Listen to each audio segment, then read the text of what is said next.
स्वागत है आपका आज के नए वीडियो में। आज हम लोग पढ़ने जा रहे हैं इकोनॉमिक्स का नया टॉपिक जो कि है प्रभाव मूल्यांकन किसका, पर्यावरण का। उसके बाद कार्बन फुटप्रिंट के बारे में पढ़ेंगे, सस्टेनेबल डेवलपमेंट गोल्स यानी कि सतत विकास लक्ष्य के बारे में पढ़ेंगे और आखिरी में पढ़ेंगे पर्यावरणीय कानून। आज के हम लोग के बिल्कुल यूनिक टॉपिक है, लेकिन पिछले वाले पर्यावरण से ही मिलते जुलते टॉपिक है। ठीक है, इकोनॉमिक्स के अंदर है ये। और चलिए शुरू करते हैं। तो पहला हम लोग का टॉपिक है कि पर्यावरण प्रभाव मूल्यांकन, एनवायरमेंटल इम्पैक्ट असेसमेंट। मतलब मूल्यांकन करना है या इम्पैक्ट को असेस करना है किसके, एनवायरमेंट के। फिर कार्बन फुटप्रिंट, ठीक है। उसके बाद अगला टॉपिक सतत विकास यानी कि सस्टेनेबल डेवलपमेंट गोल्स। उसके बाद है पर्यावरणीय मूल्यांकन। चलिए भाई शुरू करते हैं पर्यावरणीय मुद्दों पर विशेष चर्चा।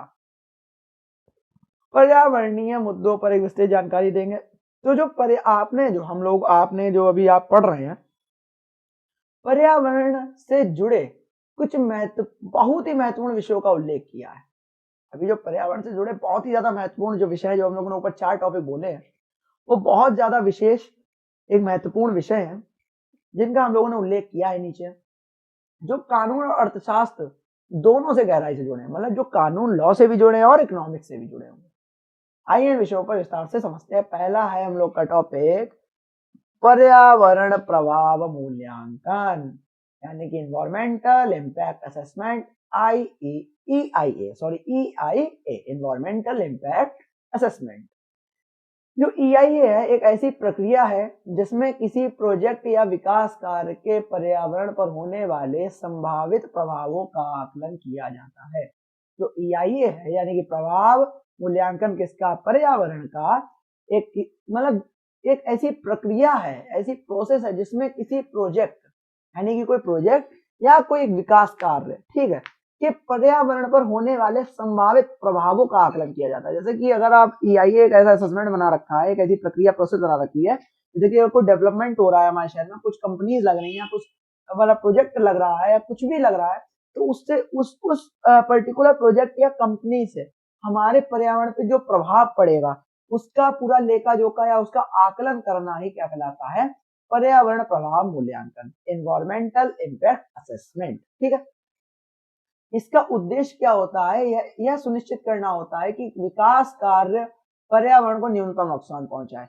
मतलब कि इसका मुख्य उद्देश्य यही है कि जो भी विकास कार्य चल रहा है वो पर्यावरण को कम से कम नुकसान पहुंचाए, न्यूनतम नुकसान पहुंचाए और बिना नुकसान पहुंचाए वो पर्यावरण यानी विकास कार्य को सुनिश्चित कर सके। ठीक है, EIA की आवश्यकता है क्यों? अगर देखा जाए, कोई पूछे कि EIA है जो पर्यावरण मूल्यांकन है, इन्वायरमेंटल प्रभाव मूल्यांकन है, वो उसकी आवश्यकता ही क्यों होती है EIA की? तो पर्यावरण क्षति को रोकने के लिए। सबसे पहले तो पर्यावरण में जो क्षति हो रही है या पर्यावरण में जो नुकसान हो रहा है उसको रोकने के लिए हम लोग को पर्यावरण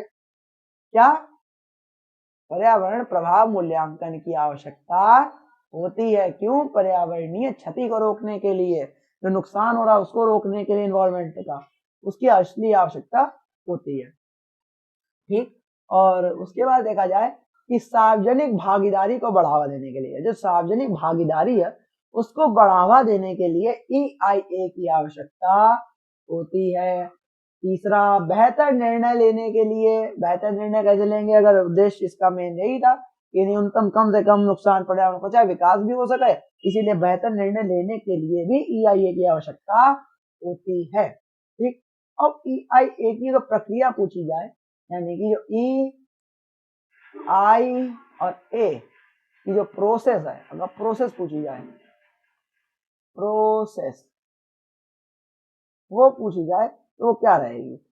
तो परियोजना का विवरण, जो परियोजना है उसका विवरण करवाती है। सबसे पहले तो पर्यावरणीय प्रभावों का आकलन करती है, अगर पर्यावरण पे इसका क्या इम्पैक्ट पड़ेगा, कोई भी अगर प्रोजेक्ट है या कोई भी कंपनी लग रही है या कोई एक प्लांट लग रहा है, उसका क्या इम्पैक्ट पड़ेगा इन्वायरमेंट पे।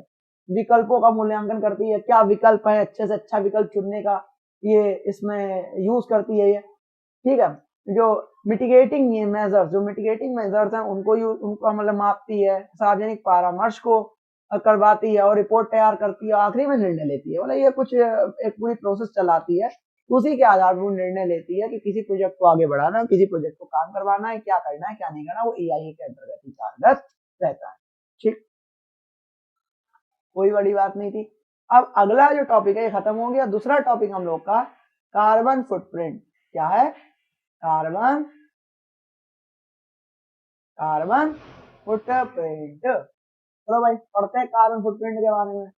कार्बन फुटप्रिंट किसी व्यक्ति, उत्पाद या गतिविधि द्वारा जो उत्सर्जित ग्रीन हाउस गैसों की कुल मात्रा को मापता है।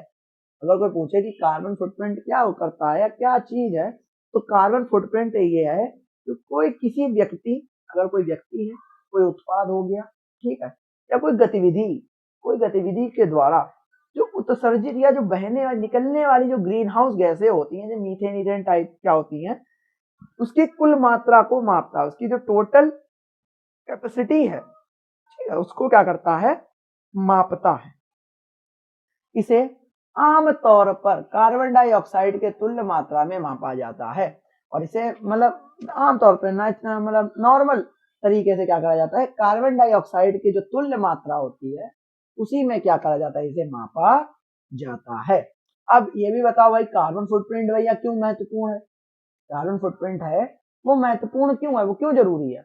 तो जलवायु परिवर्तन के प्रभावों को समझने के लिए, या जो क्लाइमेट चेंज होते हैं या जो प्रभाव जलवायु के परिवर्तन के द्वारा जो आते हैं, उनको समझने के लिए, जलवायु परिवर्तन को समझने के लिए कार्बन, और दूसरा हो गया कार्बन उत्सर्जन को कम करने के लिए, जो कार्बन का उत्सर्जन हो रहा है, जो बहना है कार्बन का, उसको कम करने के लिए कार्बन फुटप्रिंट की आवश्यकता होती है, इसलिए ही महत्वपूर्ण है। आगे देखा जाए तो जो कार्बन फुटप्रिंट को कम करने के उपाय क्या क्या है? पहला तो हो गया ऊर्जा दक्षता। ऊर्जा दक्षता की मदद से क्या करा जा सकता है? कार्बन फुटप्रिंट को कम किया जा सकता है। नवीकरणीय ऊर्जा का उपयोग करके कार्बन फुटप्रिंट को कम किया जा सकता है। परिवहन के विकल्प हो गए, मतलब जो ज्यादा साइकिलिंग का यूज हम लोग को करना चाहिए, या जो ईवीज हो गए उनका यूज करना चाहिए, उनके विकल्पों का यूज करके भी कार्बन फुटप्रिंट को कम किया जा सकता है। और जो अपशिष्ट प्रबंधन, मतलब जो बाहर जो कचरा अचरा है उसका प्रबंध करने से, या उसको सही तरीके से रिसाइकलिंग की प्रोसेस करने से भी कार्बन फुटप्रिंट को कम किया जा सकता है। ठीक है, ये था कार्बन फुटप्रिंट। अगला टॉपिक हम लोग का सतत विकास लक्ष्य, यानी कि सस्टेनेबल डेवलपमेंट गोल्स, SDGs। क्या है? सतत विकास लक्ष्य। पढ़ो भाई, सतत विकास लक्ष्य संयुक्त राष्ट्र द्वारा, सतत विकास लक्ष्य है वो एक संयुक्त राष्ट्र द्वारा निर्धारित 17 लक्ष्य हैं। क्या है? कितने हैं टोटल? 17 लक्ष्य हैं, जिनका उद्देश्य क्या है? 2030 तक क्या कर देना है? गरीबी, असमानता, जलवायु परिवर्तन जैसी जो वैश्विक चुनौतियां, उनका समाधान कर देना है। सतत विकास लक्ष्य क्या है? संयुक्त राष्ट्र द्वारा 17 लक्ष्य निर्धारित किए गए, जिनका उद्देश्य मुख्य रूप से क्या है? 2030 तक जो वैश्विक समस्याएं हैं, जैसे कि गरीबी हो गई, असमानता हो गई, और जो जलवायु में परिवर्तन हो रहा है, उसकी जैसे वैश्विक चुनौतियों का समाधान कर देना है SDGs का उद्देश्य। ठीक है, अब इस SDGs का उद्देश्य क्या है? मेन मुख्य रूप से वो पढ़ते हैं। गरीबी उन्मूलन करना, गरीबी को कम करना, भूख मिटाना, स्वास्थ्य और कल्याण के ऊपर ध्यान देना, गुणवत्तापूर्ण शिक्षा मतलब अच्छी एजुकेशन को दिलवाना, लैंगिक समानता मतलब जेंडर इक्वलिटी को बढ़ावा देना, स्वच्छ पानी और स्वच्छता दिखाना, सस्ती और स्वच्छ ऊर्जा को प्रदान करवाना, सभ्य कार्य करवाना और आर्थिक वृद्धि को करवाना, उद्योग, नवाचार और आधारभूत संरचना इनको बढ़ावा देना। ठीक है, असमानता को कम करना सबसे पहले तो, ठीक, अनइक्वलिटी को कम करना, शहरों और समुदायों को सतत बनाना, शहर होगा जो समुदाय होगा उनको क्या बनाना? सतत बनाना, लगातार करते से बनाते रहना। ठीक है, जिम्मेदार उपभोग और उत्पादन, जिम्मेदार एक तरीके से उपभोग भी और उत्पादन को करवाना, जिम्मेदार उपभोग मतलब जो जिम्मेदार रूप से है, और जलवायु कार्रवाई को भी करवाना ही SDGs का क्या है? मुख्य लक्ष्य है, गोल है। ठीक है, और इसके बाद क्या क्या करवाना? जल जीवन के नीचे करवाना, और भूमि पर जीवन करवा देना, शांति, न्याय और मजबूत संस्थाएं बनाना, लक्ष्यों को प्राप्त करने के लिए साझेदारी करना, ये सब क्या है? तमाम उनके लक्ष्य हैं। ठीक है, अगला हम लोग का टॉपिक है पर्यावरणीय कानून।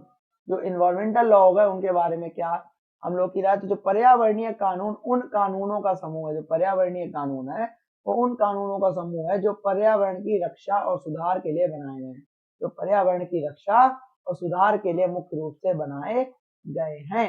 इन कानूनों का उद्देश्य क्या है? प्रदूषण को कम करना, पॉल्यूशन को कम करना, प्राकृतिक संसाधनों का संरक्षण करना, नेचुरल रिसोर्सेज को बचाना, और पर्यावरणीय क्षति के लिए मुआवजा देना। जो पर्यावरण क्षति हो गई है उसके लिए मुआवजा देना ही क्या है? पर्यावरणीय कानूनों का मुख्य उद्देश्य है। पर्यावरणीय कानून के उदाहरण कौन कौन से होगा, जैसे कि वायु प्रदूषण नियंत्रण अधिनियम, एक हो गया जल प्रदूषण नियंत्रण अधिनियम, तीसरा हो गया वन संरक्षण अधिनियम, चौथा होगा जैव विविधता अधिनियम। ये सब क्या है, पर्यावरणीय कानून के उदाहरण हैं। ठीक, और देखा जाए तो कानून के छात्र के लिए प्रासंगिकता, सबसे पहले तो अगर कानून, आप लॉ स्टूडेंट हो सब, तो लॉ स्टूडेंट के नाते आपकी क्या उद्देश्य है या क्या आपकी प्रासंगिकता है।